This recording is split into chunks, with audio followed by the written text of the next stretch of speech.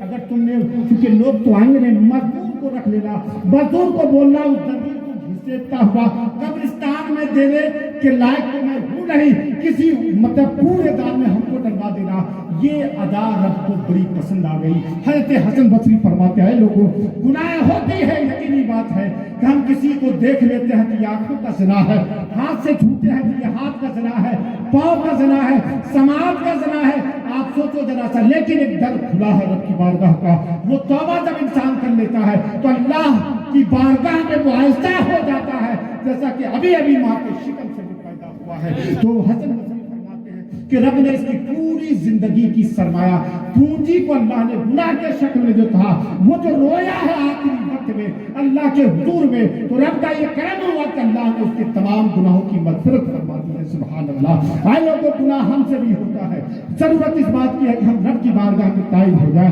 اپنے محلے کو دیکھیں، اپنے گھر کی حفاظت فرمائیں۔ یقینی بات یہ ہماری سب سے بڑی ذمہ داری ہے۔ درود شریف پڑھ لیجیے، اللہم صلی علی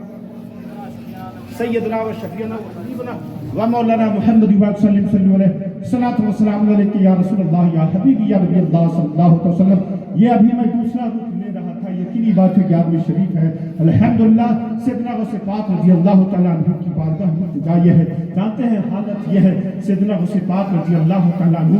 مقام غوثیت کے مقام پر الحمدللہ فرماتے ہیں کہ ساری کائنات کو میں ایسے دیکھتا ہوں جس طرح سے اپنی ہتھیلی کو ملاحظہ کرتا ہوں۔ وہ مقام اللہ نے دیا تھا۔ ایک ملازمت سیدنا غوث پاک رضی اللہ تعالیٰ عنہ کی بارگاہ میں کافی دنوں کے بعد ملاقات ہوتی ہے۔ کا بیٹا ایسا ہے کہ جب میں تیرے یہاں کام کرتی، وہ کام والی تھی کہ حضور سیدنا غوث پاک کو نہلاتی تھی، کپڑے پہناتی تھی، کپڑا دھو دیتی تھی، ہے نا۔ تو اس وقت کے واقعے کے تعلق سے وہ آپ کی وہ ضعیف خاتون جو آپ کو نہلاتی تھی، اس نے عرض کیا حضور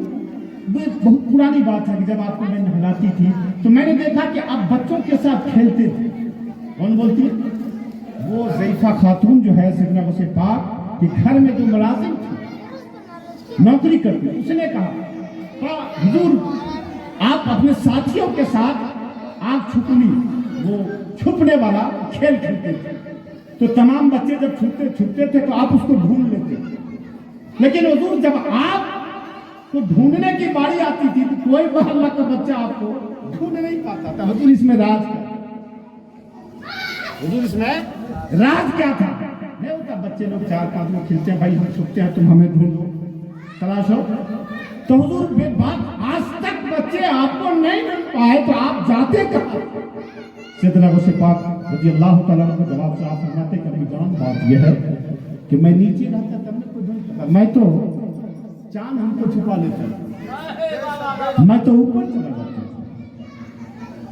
اب وہ ملازمات کرتے حضور بڑے ہی احترام کے ساتھ، وہ تو بچپنا تھا تو یہ مقام کہ دنیا کائنات کے لوگ بچے آپ کو ڈھونڈنا چاہیں تو ڈھونڈ نہیں پائے، ابھی کا ہو بچپنا تھا اپنا تو یہ مقام، بچے ڈھونڈ رہے پریشان ہیں تو آپ فرما رہے میں چاند ہمیں چھپا لیتا۔ کہا اب کی حالت امی یہ ہے کہ 70 چاند غوث پاک میں گم ہو جاتا۔ وہ مقام سیدنا غوث پاک رضی اللہ تعالیٰ عنہ کو رب نے عطا فرمایا۔ حضرت عمر بساج رحمت اللہ تعالیٰ علیہ سیدنا غوث پاک سے ہمراہ جمعیت میں جمعہ کی نماز کے لیے جاتے ہیں، لیکن ایک چیز انہوں نے نوٹ کیا کہ مخلوق تو مل رہی ہے لیکن وہ سلام نہیں کرا۔ اس کے دل میں یہ بات ہے، ان کے دل میں یہ بات آئی، حضرت عمر بزاز رحمت اللہ تعالیٰ علیہ آپ کے ہمارے دل میں بات ہے کیا بات ہے، مخلوق مل بھی نہیں، اسلام بھی نہیں۔ سیدنا غوث پاک مسکرائے، اب اس کو دیکھا عمر بن بزاز کو، کہا عمر بن بزاز مسکرائے، تم یہ سمجھتے ہو کہ تیری دلی کیفیت کو میں سمجھتا نہیں، بس یہ کہنا تھا۔ مسکرانے کے بعد جو مخلوق کثیر تعداد میں آنا شروع ہوا، سلام شروع ہوا، آپ نے کہا سن یہ اللہ کا کرم ہے مجھ پر کہ تمام کے دلوں پر میں قابض ہوں، جس کو چاہوں گا وہی آئے گا، جس کو نہیں